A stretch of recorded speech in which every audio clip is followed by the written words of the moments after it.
welcome to the Civics Academy. We're delighted to continue our theme of affordable housing and offer a special Friday edition of Civics Academy.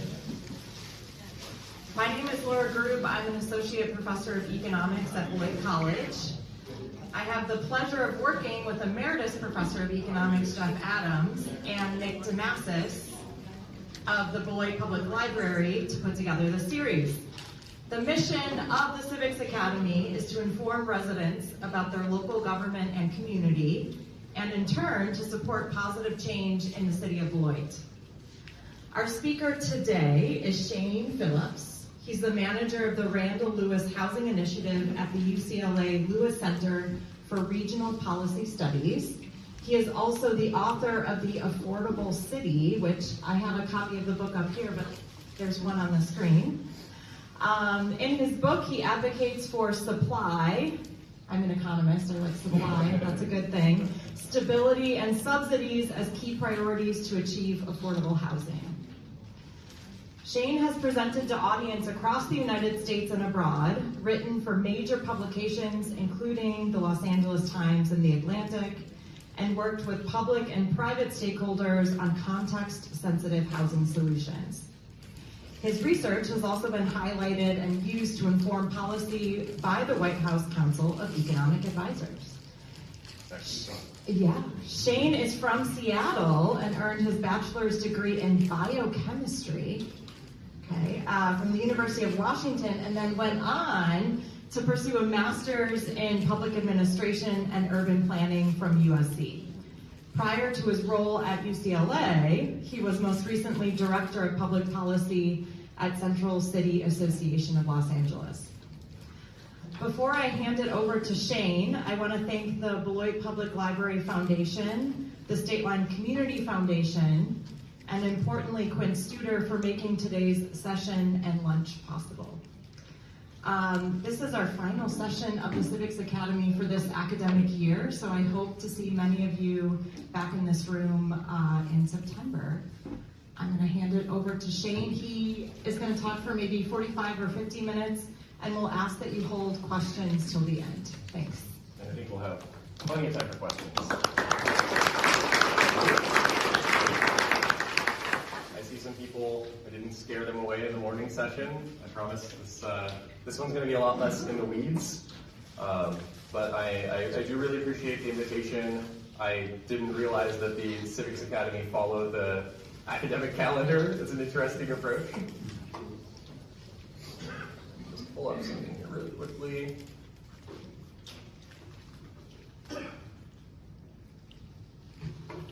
So yeah, thank you again for having me.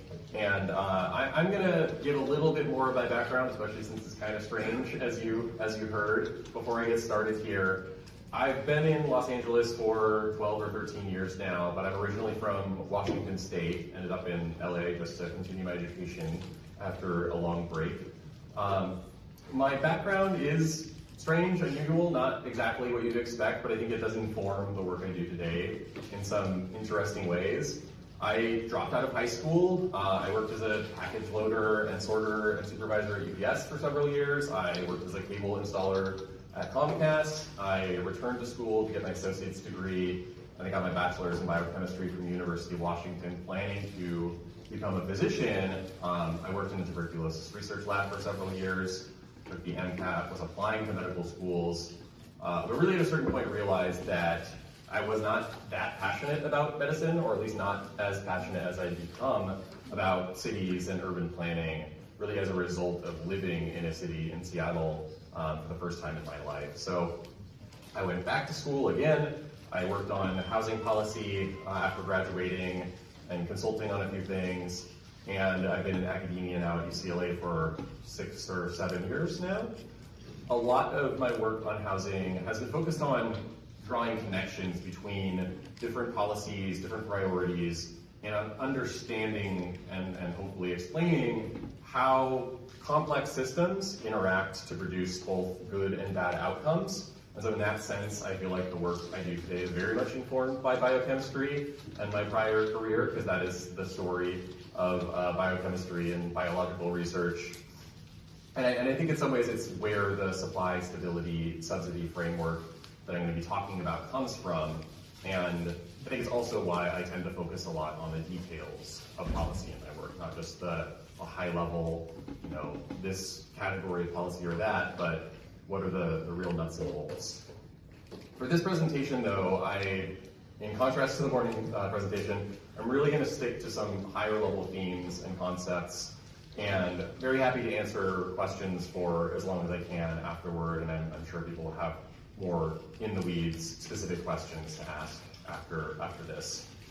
I'm a researcher by trade now. That's my day-to-day, but I will say that even at UCLA, my real passion, more than doing research myself, is just sharing what I learn and what others are learning in academia, in think tanks, in professional practice, because I think that is that's where that work really has an impact, and there's so much good work happening, so much being learned that does not make it out to the broader public, that is written just for other academics to read. And in many cases, it's because there's not a lot there and not a lot that regular people would want to know, but oftentimes there is. And so I spend a lot of time working on bringing that to other people. And so before I really get started, the first thing I wanted to just quickly share is an educational resource we've been working on for 5 years now called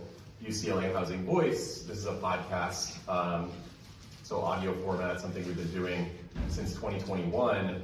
It's called UCLA Housing Voice. We have now 112 episodes, each about an hour long.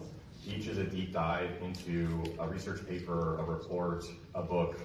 Our most recent episode was actually our first episode of a book club series we're doing on the book Stuck by Yoni Applebaum. And we had the California Attorney General as our guest for that one.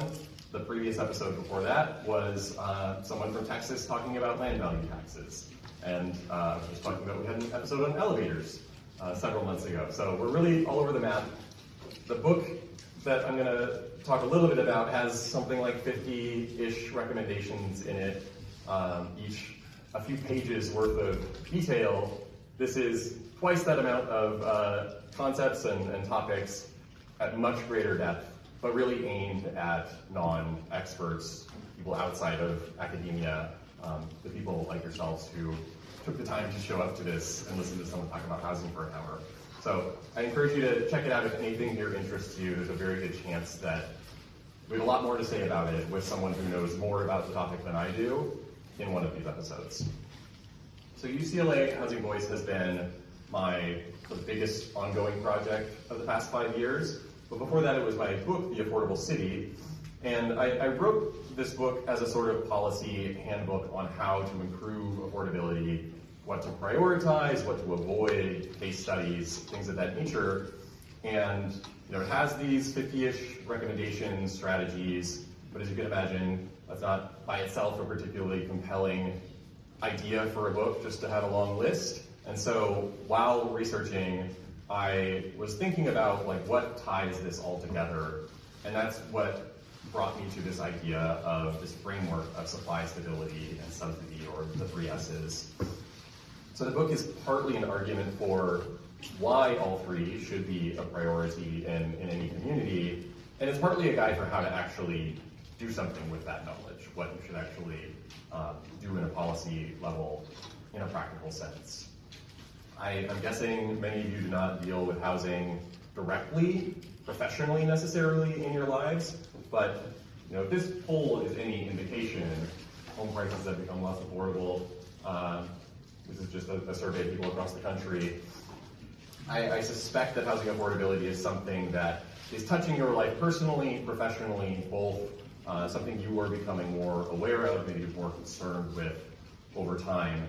And so my hope here is not to have all the answers for you, more possibly to start or continue a conversation, give you a bit of a foundation if you don't have one, strengthen the one you do if you do have one, that can help you be more effective partners, collaborators in the housing space, whatever your ambitions there might be. In really just about every community across the United States, housing is the most important issue to voters right now. But that is really a relatively recent development. And I think there's still a very long way to go on the public's understanding of housing and housing affordability as an issue. And that's actually the topic I'm going to conclude this presentation with. But if nothing else, I do hope that I can give you a few ideas or insights that help you talk to your friends or your colleagues or your neighbors or your public officials, because that kind of conversation and dialogue is the only way we're going to make progress on these issues. So when I travel, I always want to be clear, coming from California, I am not here to tell you that we have your answers. Rather, I'm here to tell you to use us as a cautionary tale.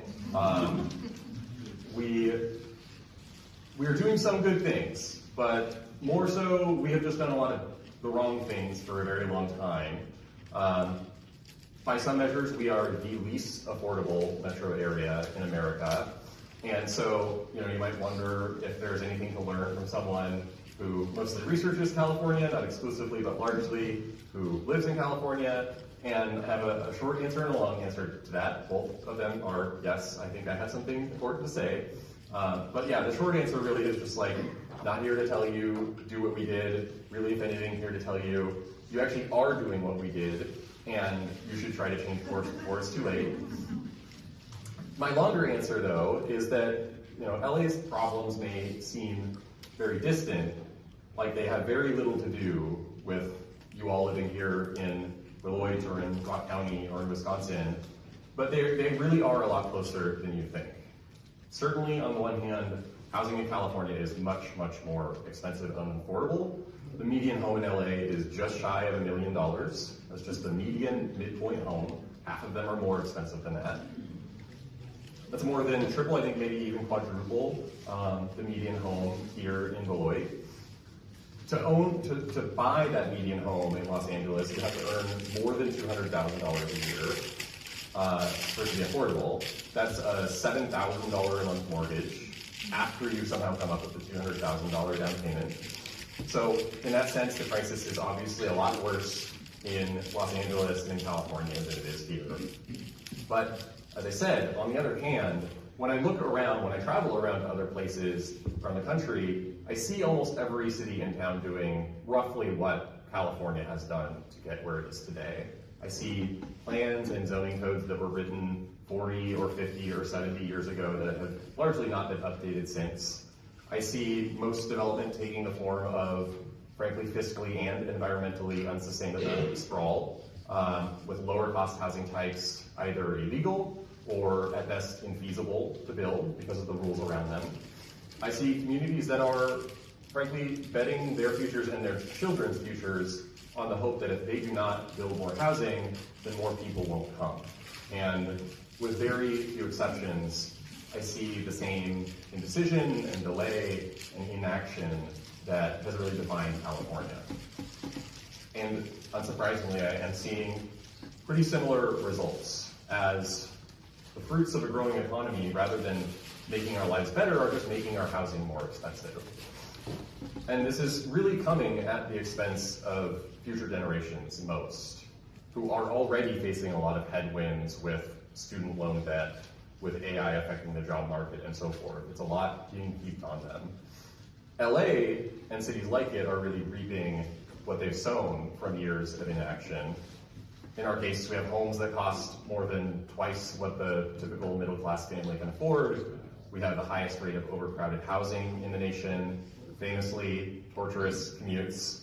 Businesses struggle to pay their employees a wage that's high enough to make housing even close to affordable. That probably sounds a little bit familiar here. And a huge share of our budget is really going toward solving problems like homelessness that we've created for ourselves. About $1 billion of our $13 billion city budget goes to homelessness every year.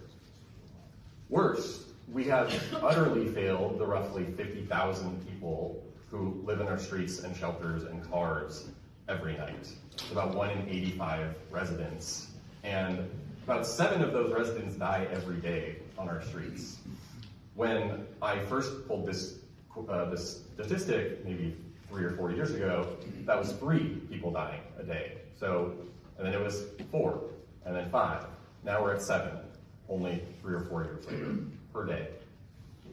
This was all done in the name of something that may sound familiar, which was protecting our unique neighborhood character. The things that made LA special, that residents most loved and appreciated about living there. I think that the really sad irony is that we could not have destroyed those things more effectively if we had done it intentionally. I think you've all seen, this may sound like a departure, but you may have all seen a toddler, little kid hugging a pet cat or dog. You have that juxtaposition of pure, innocent love on the face of the child and desperate fear on the face of the pet. It's adorable. We, record it for posterity maybe, but if the kid does not learn to stop, we start to worry about the kind of person that they're going to grow up to become.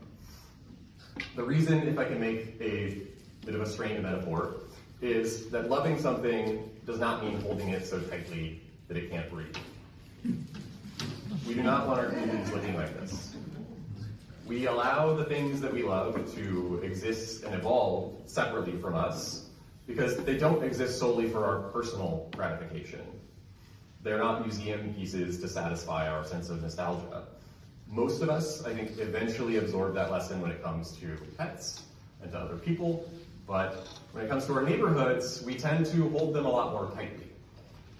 In LA, we made the mistake of believing that we could build a great place and then freeze it in time, and that no one else would ever want to be a part of that wonderful thing that we had built. We thought that the built environment was more essential to the character of our neighborhoods than the neighbors themselves.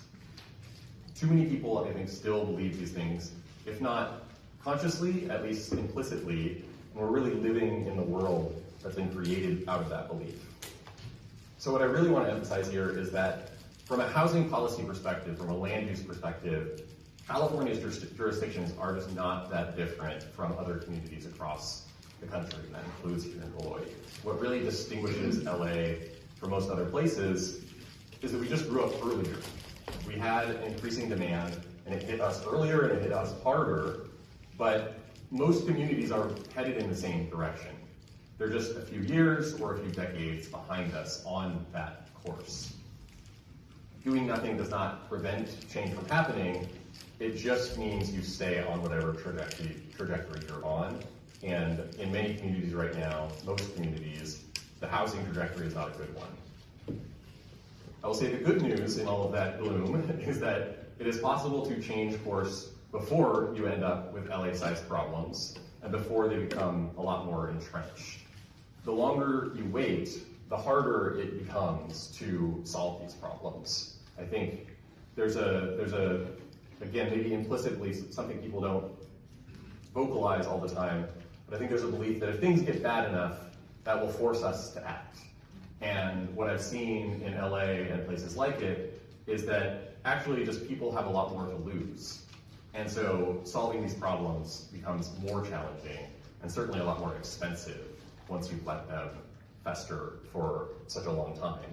But the upside is that the sooner that you act, the easier it is to solve these problems.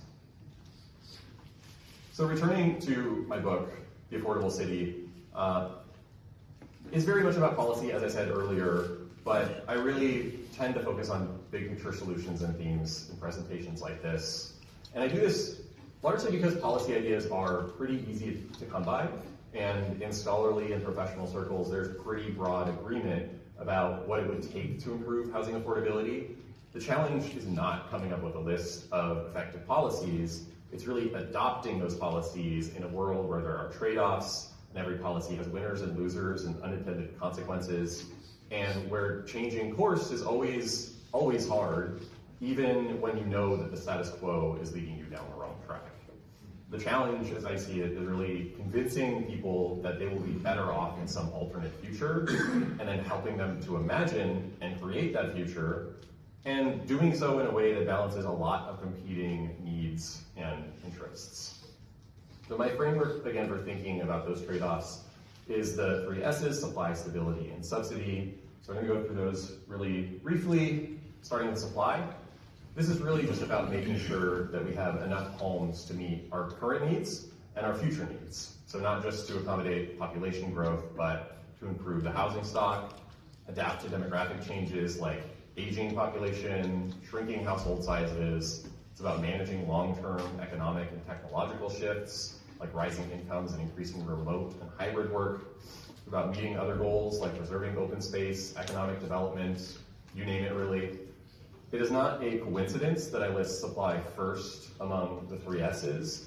I start here because the mismatch between housing supply and housing demand is the root cause of unaffordability in most expensive or approaching expensive cities in not just the US, but really any wealthy nation in the world.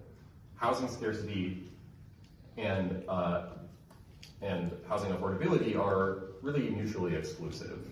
You will not find a city in America, at least where there's not a high poverty rate, for example, where both things are present, because they really can't coexist. Housing abundance by itself is not always enough to achieve affordability, but you cannot have an affordable city if you don't have housing abundance.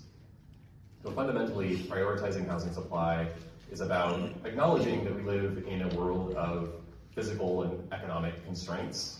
Just on the physical side, we have a need of space. We have a growing, aging, increasingly wealthy population, and that requires a growing and improving and changing stock of homes. The United States is a very unequal place, and that extends to the housing market, but you can't redistribute your way out of a shortage. You have to build things if you want to reduce a shortage and reduce scarcity.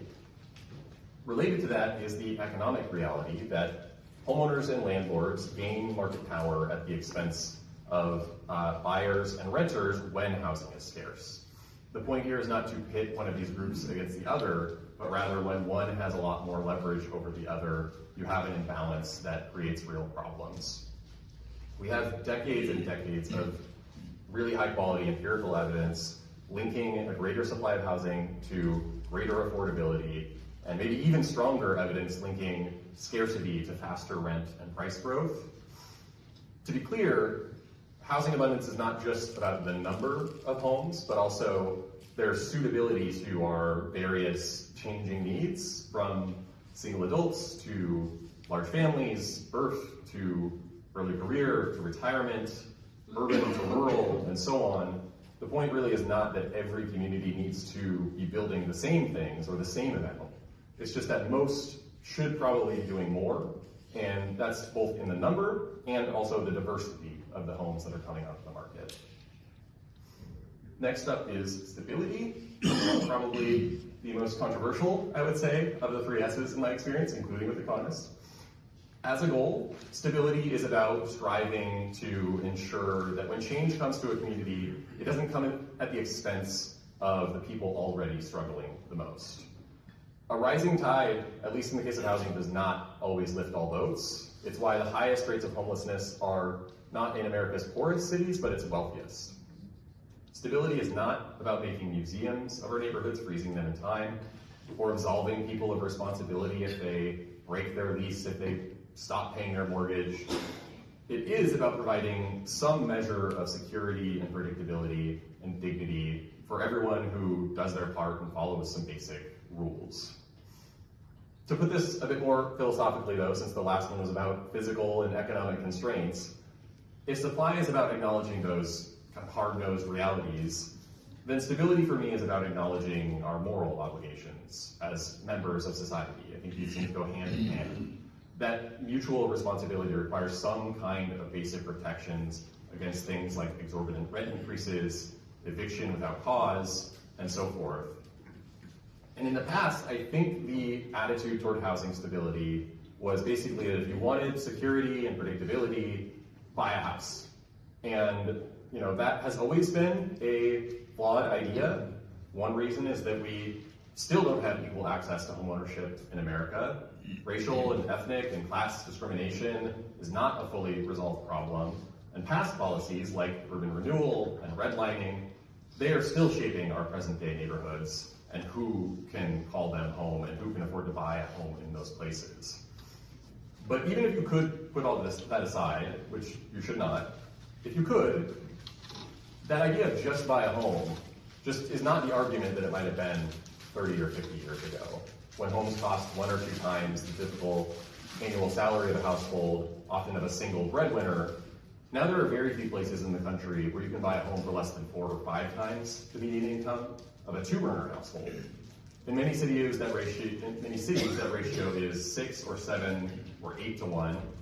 Here it's, I think, 4 or 5 to 1, which is now on the lower end relative to many places across the country, but still a lot higher than it used to be. In LA, it is almost 12 to 1. That's 12 times the median household's total pre-tax income just to afford the median average house. Stabilizing policies, to be clear, do not need to be so strong that landlords lose all their rights, nor should they so thoroughly erode profitability, particularly of new housing, that supply dries up. If they do that, then they have failed as policies. And that has happened in many places, including in the US, where these kinds of policies have gone too far. My argument is, again, really just that we need a better balance, and the right balance is going to look different in California than in Wisconsin, and it may even look different in Beloit than in Janesville. The final S is subsidies. So in many parts of the economy, putting more of an economist hat on here, well-designed markets will serve most people more efficiently and more effectively than government. It's not a knock on government, it is just true. Markets have incredible power, and that goes for housing as well. But no one, I think even the most kind of market fundamentalist kind of person, believes that markets are infallible. Market failures are an Econ 101 concept for a reason. No matter how well designed the market, no matter how much housing it produces, is not going to meet everyone's needs all the time. By the same token, stabilizing policies are important and they're valuable, but they are really best suited to protecting people from worsening circumstances, like rising rents or eviction. They do not have a lot of power to proactively improve people's lives, which I think should be our ultimate goal. Supply and stability policies, for all their benefits, they do leave gaps, and subsidies are an important tool for filling them in a variety of ways, whether that's supporting affordable housing development, funding long-term rent assistance or short-term rent assistance, transitional housing, operating homeless shelters, you name it. Without subsidies, you will often end up in a situation where people who could have quickly gotten back on their feet with a little support can instead end up falling into worse circumstances, ultimately requiring a lot more intensive, longer-term, costlier assistance down the road, not to mention suffering a lot of pain and trauma along the way. This is especially true, we see this particularly with homelessness, where the longer someone is allowed, permitted to remain homeless and living on the street, the worse they fall apart, and the more harm is done to them, and the more costly and difficult it is to get them back into housing long term. To take a step back from these 3 S's, I think the extremely overly simplified insight here behind the 3 S's is just that different people and different communities have different needs, and their needs change over time. And as simple as obvious that sounds, the way that we talk about housing and the policies that we promote do not always reflect that pretty obvious reality. Given the diversity of needs and circumstances, it is really impossible to serve everyone adequately with just one tool or just one policy or one housing type or neighborhood type, or by prioritizing only supply or only stability or only subsidy. Just to give some examples here, a new market rate apartment slows growth in rents across the market, but it doesn't do anything to help someone facing an imminent eviction. Supportive housing is effective at reducing homelessness, but it doesn't keep homeownership within reach of a middle-class household.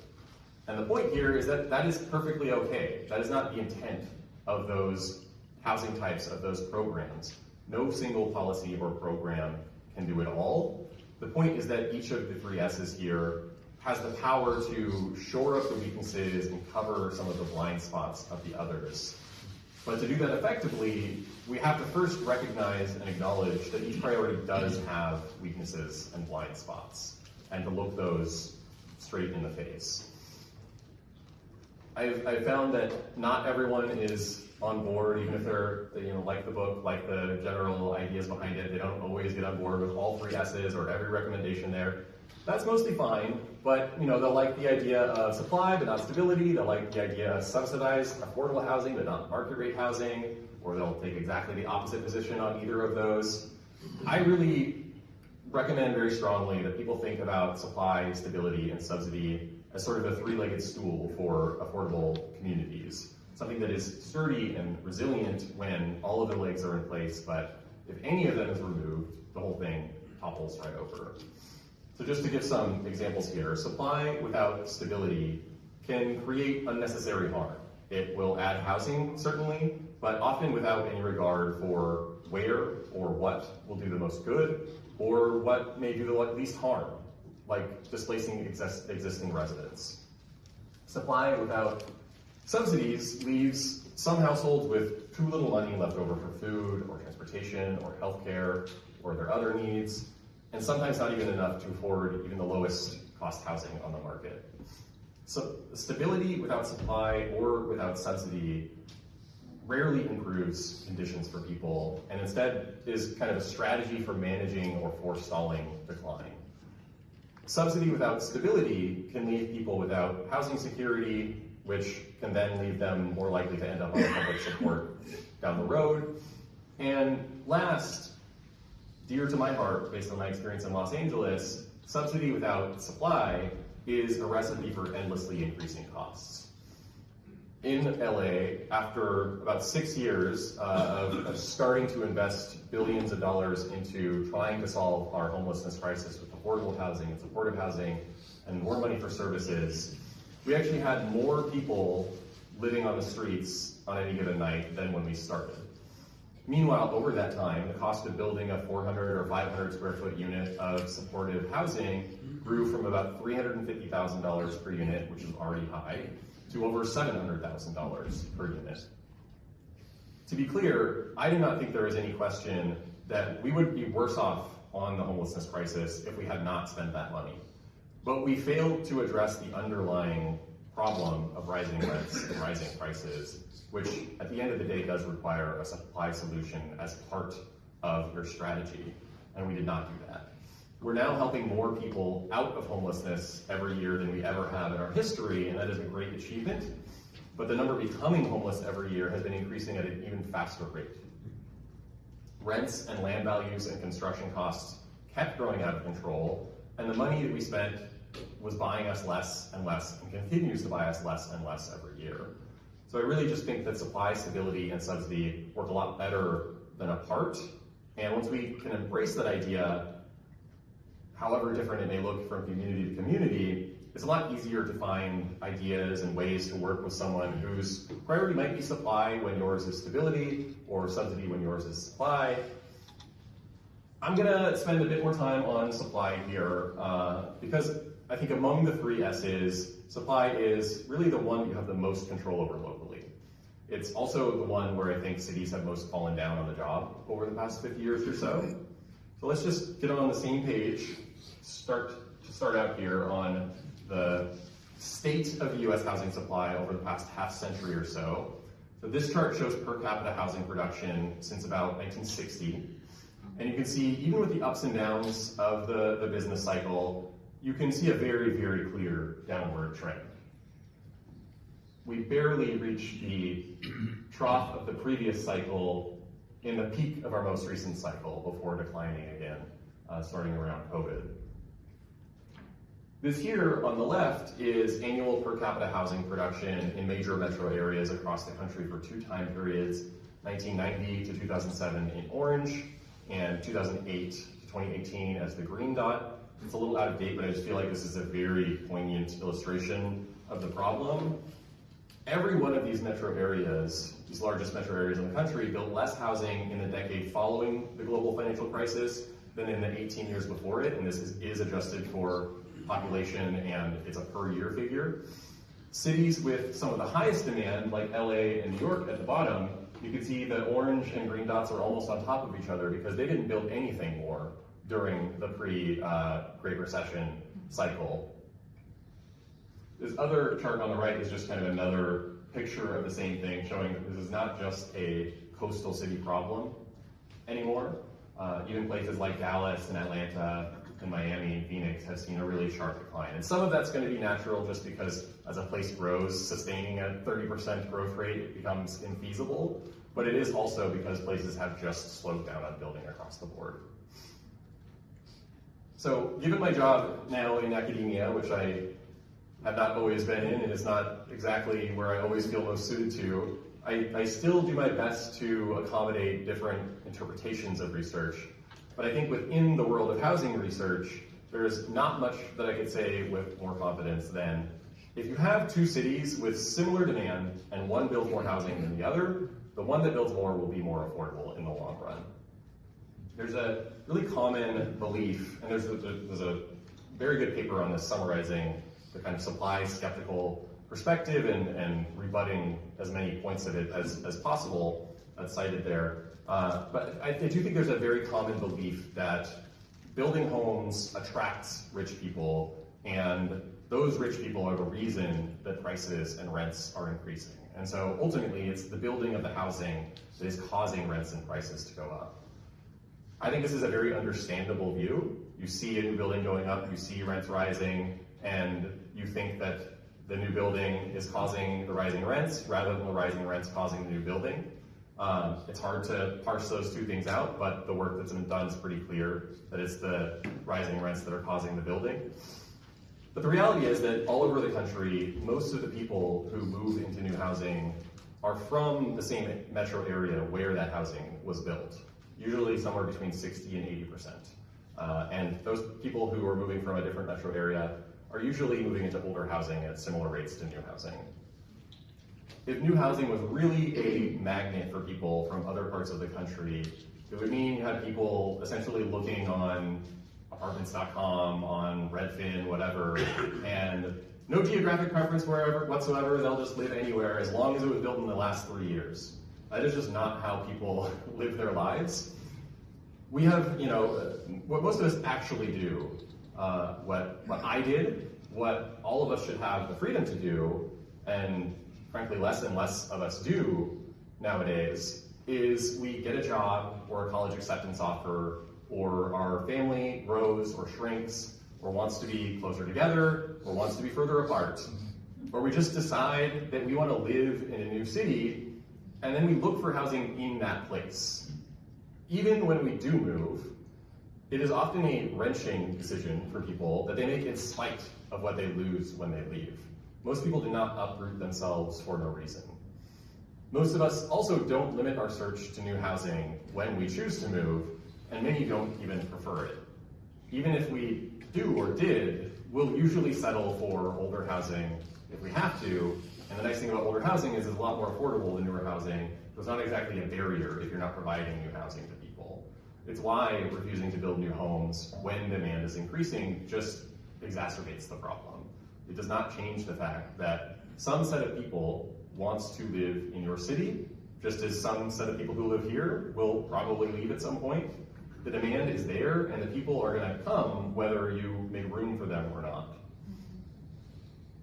When we build housing, it tends to have the effect of pulling people out of older, more affordable stock into newer and better and more expensive stock. That creates vacancies in those older units, which builds slack into the market and helps stabilize rents and home prices, not just at the upper end, but really all the way down to the bottom end of the market as well. When we don't build, that upward push, or upward pull rather, becomes a downward push in which upper income people and households push middle income households into lower income communities, and the people already in those communities are pushed into more overcrowded conditions, or into other neighborhoods or cities or other states, or in the worst cases, onto the street. And this really is not just theory anymore. I would say up until about 5 years ago, there was not a lot of direct evidence of this, but with new research coming out both in the US and abroad, we're seeing this empirically. This is research into what's called migration chains or moving chains. The first study of this in the US follows the moves of tens of thousands of people across a dozen metros over several years, starting with the opening of new market rate apartment buildings, specifically in low-income communities, actually. And because most moves happen within a metro area, or within a region of a state in the case of smaller metro areas, what that means is that when someone moves into new housing, they're usually leaving behind a vacant home nearby. And because most moves throughout people's lives are upward into something bigger and better, the homes they leave behind are usually more affordable than the ones that they move into. So if we look at that person who moves into the newly vacated unit, so someone moved into this new market rate building, they left behind a unit. If we look at who moved into the unit that was just vacated, the same thing applies. They're usually leaving behind a more affordable unit than the one they're moving into as well. Just to put some illustrated numbers to this, you can imagine there's a new market rate apartment that opens up and rents for $2,000 per month. In some markets, that's quite expensive. Certainly would be a screaming deal in Los Angeles. But this is expensive for a lot of people, and rightfully so. But let's say household A recently got a promotion, they can afford it, they move in, they leave behind a unit that didn't meet their needs anymore, that was costing them $1,600 a month. The landlord touches up that unit, puts it back on the market, household B moves in, they leave behind a unit that was renting for $1,300 per month.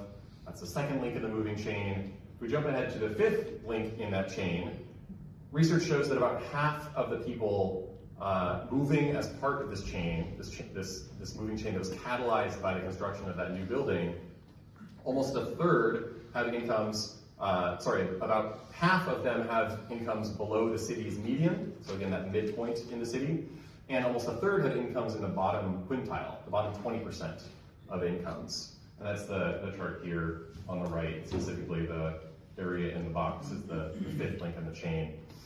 When all said and done, 100 new, relatively expensive market rate units create vacancies in somewhere between 30 to 50 units of housing in these much more affordable homes and neighborhoods. And that's housing that is generally priced at levels you could not build new without very large subsidies. We're talking $100,000, $200,000 a unit or more. This directly benefits the people moving into those homes, of course, but it also, by increasing vacancies and limiting landlord power to raise rents, it's benefiting the much larger pool of tenants who are just staying in place. And instead of having their rent increased 5 or 7% this year, it's going up 0% or 2%.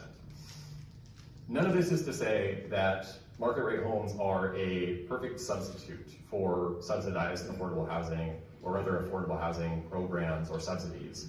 What I think it shows, though, is that the two are complementary. They're often viewed as competing with each other, but I really think the two are complementary. You have market rate homes that are able to stabilize rents and prices and also generate tax revenue and ensure a continuously improving stock of homes. And by stabilizing prices and rents, they're also making sure that the subsidies go further and are not being eroded in value as prices climb in the future. Recently, a similar study came out looking at moving chains caused by a single large new condo building in Honolulu, Hawaii. And I think this is a building with like 300 or 500 units. And it had a mix of market rate and below market homes. I think even the below market homes were like $500,000 or $600,000. So not exactly affordable, but compared to the $1 million ones, not a bad deal. And I just thought this anecdote was a very poignant illustration of kind of the extreme end of the migration chain, where you had someone moving from a lower income neighborhood into one of these relatively more affordable units in this condo tower, and the person who moved into her home coming from a homeless shelter. And so this, unusual situation to be sure, but a clear connection between this quite expensive new condo building and a vacancy and additional space somewhere for someone to sleep in a homeless shelter in a city with one of the highest homelessness rates in the country. One of my really strongest convictions is that we have to move past this idea that you can incentivize only affordable housing production while discouraging or even just ignoring market rate housing. That we can only have affordable communities by building mostly subsidized affordable housing. I think that view is ahistorical in terms of looking at places that have been affordable in the past or even affordable now. Many cities and countries build a lot of market rate housing and a lot of subsidized below market housing, but I'm not actually sure I could name a single place that builds a lot of affordable housing, but very little market housing. You might say somewhere like Singapore is a version of this, but that's also a place where 98% of the land is publicly owned and they've had a single party running the country for 60 years. So I don't think it's a system we could duplicate and probably not one we would want to. Another reason I focus on supply in these presentations is just to emphasize how building more homes and more diverse types of homes is not just a burden we have to bear, it's not just eating our vegetables. There's upside here. Growth comes with challenges, and they're certainly not always fairly or equally distributed, but growth is also what gave us all of the things and the places that we love today. It is an opportunity to build a better future and not just hold on to what we have. I think opposing growth is in some ways an admission, implicitly or otherwise, that our best days are behind us. And I certainly refuse to accept that. I hope that all of you do. In most of the US today, as I said, housing affordability is fundamentally a problem of supply no longer meeting demand. And what I hope that you will all appreciate and encourage your friends and neighbors to appreciate is that being in demand is a good problem to have compared to the alternative. Your kids want to stay here when they grow up, others want to come and put down roots, people want to invest their time and their money in your community, and that means new infrastructure, new shops and hospitals and services, new friends and neighbors and employees. That is a blessing, not a curse. With demand, you have options, and you can harness demand and turn it into something positive. There are countless cities and towns across the country where that would really give anything for that kind of a problem. I imagine there are some not too far from here that might have even been in this community not too long ago. So on that note, I've really come to the view that cities and towns really have three possible futures in a really broad sense that they can look forward to. If you're in demand, then growth in some form is inevitable. It's just going to depend how you respond. One possibility is you channel that demand into a growing housing stock, which is also going to require new infrastructure and other changes. The other is you channel that into higher home prices and rents, because demand is going to find an outlet in one of these two or a mix of the two. If you build, it is possible to keep housing abundant and affordable. If you don't, you force people into what Sightline Institute and others have called this cruel game of musical chairs, where those with the fewest resources, not the ones last to sit, are the ones who, at the end of the day, have nowhere to sleep. Down that path lies worsening affordability, deteriorating homes, declining numbers of children and closing schools, overcrowding, supercommuting, which I learned last night, someone had never heard that term. That means driving round trip 3 hours or more a day, and homelessness. This is essentially the path that Los Angeles has taken and the hole that we are trying to climb out of. The third option really is just reserved for places without much demand, places that are stagnating or in decline. I do not think anyone wants to solve your problems by wrecking your economy. I think that will create more problems than it solves. And I don't think you want to follow LA down path number 2. So call me crazy, but I think it has to be the first option. Another way of putting this is this image on the right. You can have a community that is appealing, affordable, or unchanging, and you can only pick 2. If it's appealing and unchanging, it is not going to be affordable. This describes places that draw a lot of people but build very little housing, my adopted hometown in LA included. If your city or town is unchanging and affordable, that is probably a sign that is lacking in appeal. And that describes many cities that are still dealing with the effects of deindustrialization, for example. And if your city is appealing and affordable, then it is not going to be unchanging. Change is coming if it hasn't already. People are coming whether you plan for them or not, and that is their right. And you can either focus on the negatives and the challenges that come with that, or you can actually do the work and try to turn that to your benefit as best as possible. Coming near the close here, I talked about what some of the research says about policies to improve affordability, but I mentioned at the start that I really think the problem at the end of the day here is what you would call a political problem. It's a people problem. It's about convincing our neighbors to join us on a different path, maybe convincing ourselves that a different path is possible and better. And that is a lot more complicated than any research project, certainly, and even any development project. I do think there is some good news here as well, and so I'm going to end this presentation on the most academic possible way with a bunch of charts from a few peer-reviewed studies. These comes from some UC colleagues who surveyed thousands of Americans asking what they thought would happen to prices if there was a sudden change in the supply of various goods and services, a supply shock. When it came to things like grain and wages, people generally answered correctly that a sudden flood of supply would push down prices. Those people are the ones represented in the gray bars here. People were especially likely to answer correctly when asked about a negative supply shock in the car market. I think that was probably because they had just experienced exactly that when COVID shut down new supply, and in very short order, the cost of used cars shot up by 50%. But when asked the exact same question about a sudden glut of homes, only about 30 to 40% answered this correctly, compared to around 60 to 90% answered correctly for these other goods and services. And my initial reaction to this research was, this sucks. This is just like another barrier for us to try to solve this problem where we do know the solution, but people are just very skeptical of it, not quite buying it. But I would say, reading further, the research also found that most people were not at all confident in their views on housing. This was kind of their default view. And maybe that was because of how developers are presented in media and in culture. Maybe it's because so few of us have actually experienced a supply shock of housing in our lifetimes. We don't really know the reasons, but the survey did reveal that this skepticism was not a strongly held position. So when this came out, my thought was, looking at the silver lining here, maybe people could change their minds. Fast forward to a year later, and the authors they published a follow-up paper, and this one was looking at different messaging, basically, to people. What was more convincing to them that more housing was needed, essentially.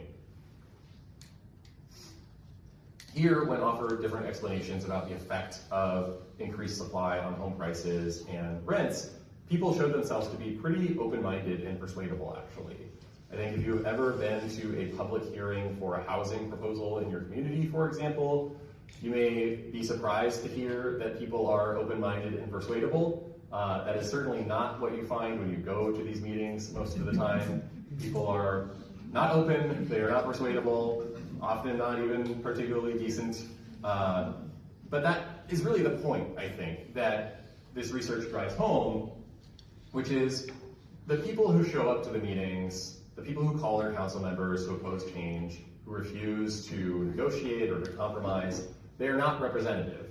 They are the ones showing up. But 4 people showing up to a community meeting in a town of 50,000 is not a universal perspective, even if all 4 of them share the same view. The reason that I think housing reformers, at least one reason, they've been quite successful in recent years in communities across the country and at the state level and even increasingly at the federal level, is that we are engaged in an educational project. We're helping people to unlearn some of their unfounded and out-of-date assumptions that are very understandable but nonetheless wrong. And although that takes time, it is working because most people actually are open to the conversation. They have not made up their minds.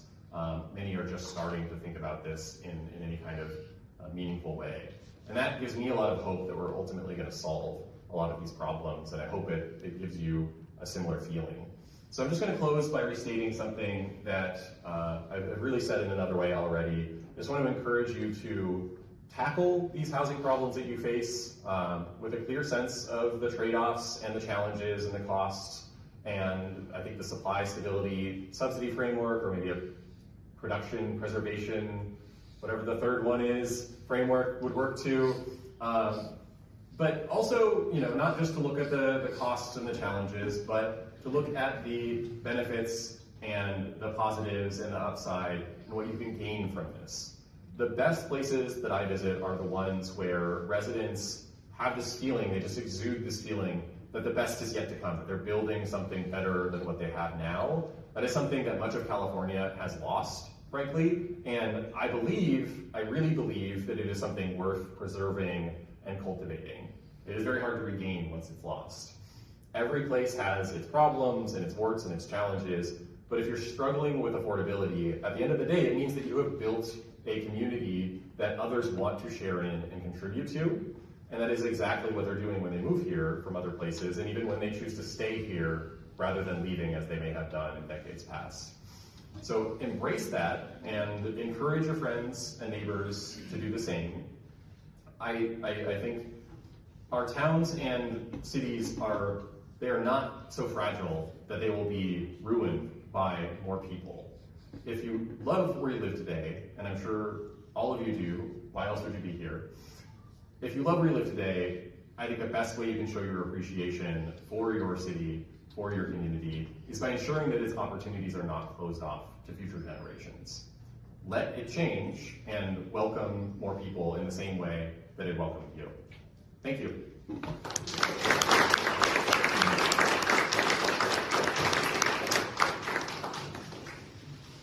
Thank you, Shane. That was excellent. Anyone have a question that they'd like to share?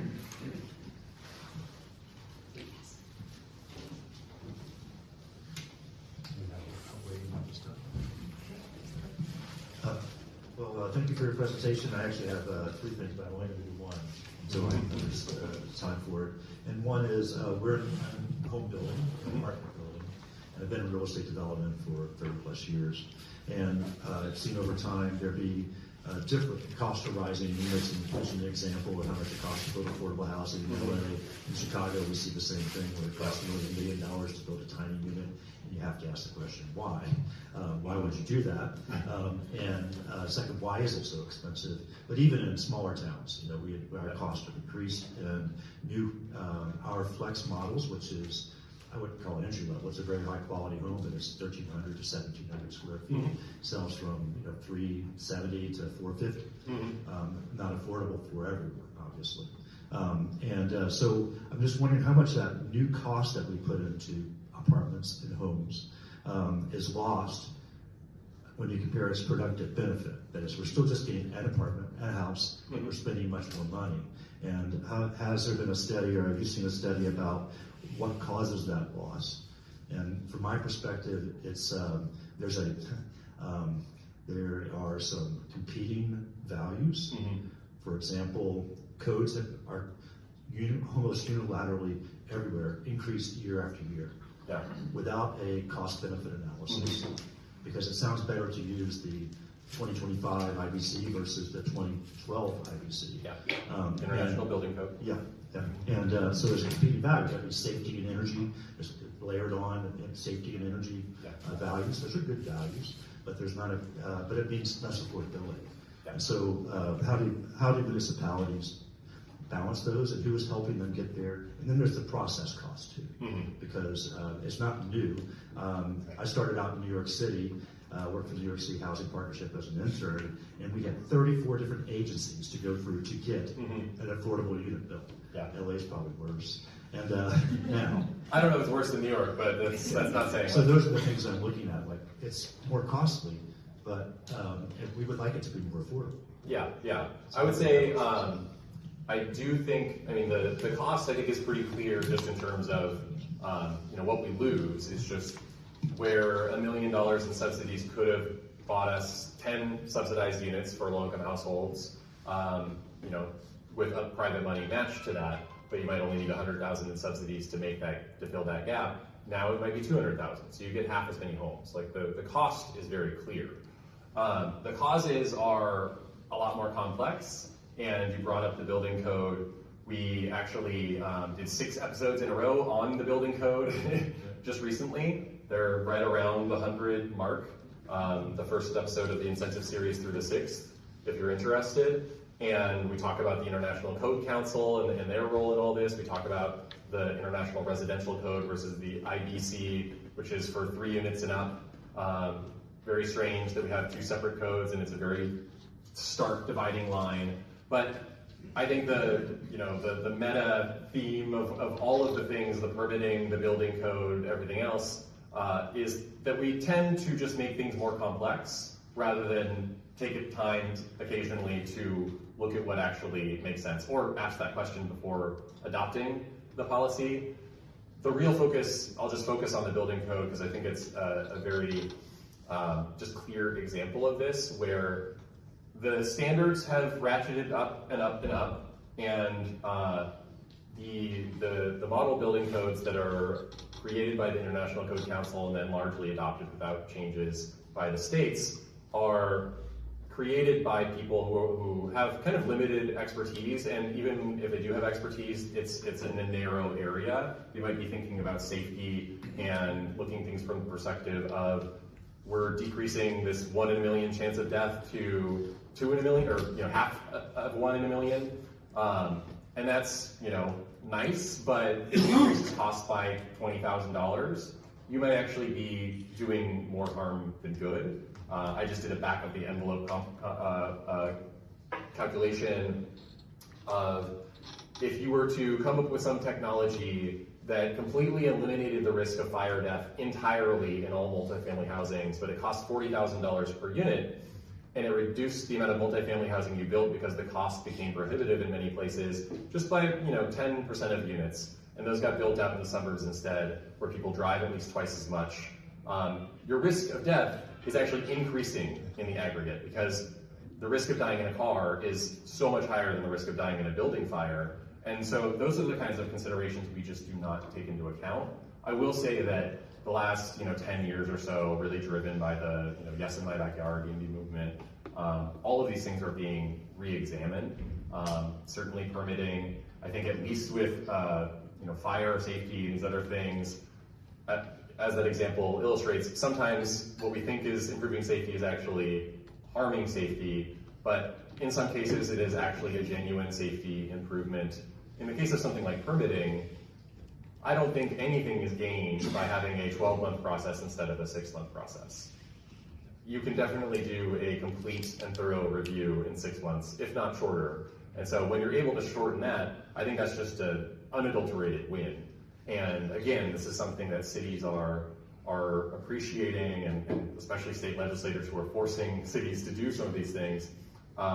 They're appreciating that this stuff has costs, and that cost is not just something that is a problem for developers, but at the end of the day, if the developers can't build the housing they need, or the only housing they can build is very expensive housing that most of us can't afford, that is actually a problem for all of us. And so I do think these things are improving, but it's much harder to remove regulations than to add them, I think, in practice.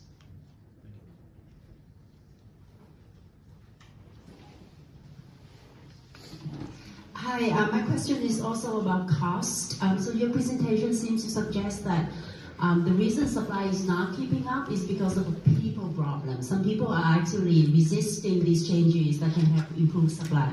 And then this gentleman here was talking about a cost rise, maybe because of regulations and building code. But how about just increasing construction cost? Our supply chain problem, lack of immigrant labor to build the houses, and so if the reason is the cost of construction, then wouldn't the solutions be very different? That is definitely part of the problem. I do not think this is like a single issue problem by any means, but I also, I know without any doubt that a lot of the housing types that are more affordable to build, regardless of construction costs, because that tends to affect single family housing just as much or similarly to multifamily or townhomes or what have you. Most places do not allow the more affordable housing types to be built. And I'm not even talking about low quality housing or anything. I'm just talking about housing that is on a 2,500 square foot lot instead of a 10,000 square foot lot, or that is 1,500 square feet instead of 3,000 square feet.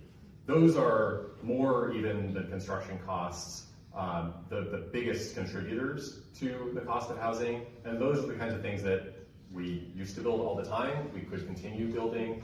But I mean, to address that more head on, I think a real challenge that we do face is, at least so far, construction remains a very labor-intensive industry. So it faces similar challenges to healthcare, education, the kinds of things that are very hard to automate or mechanize.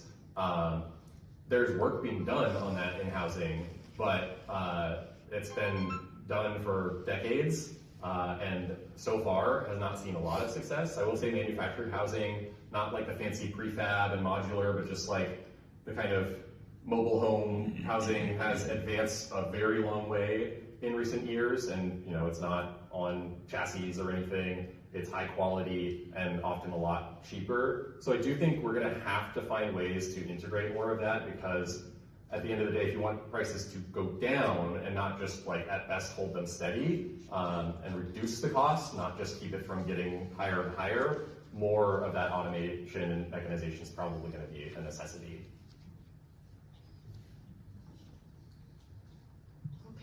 We are at 10 after 1, so please join me in thanking Shane Phillips.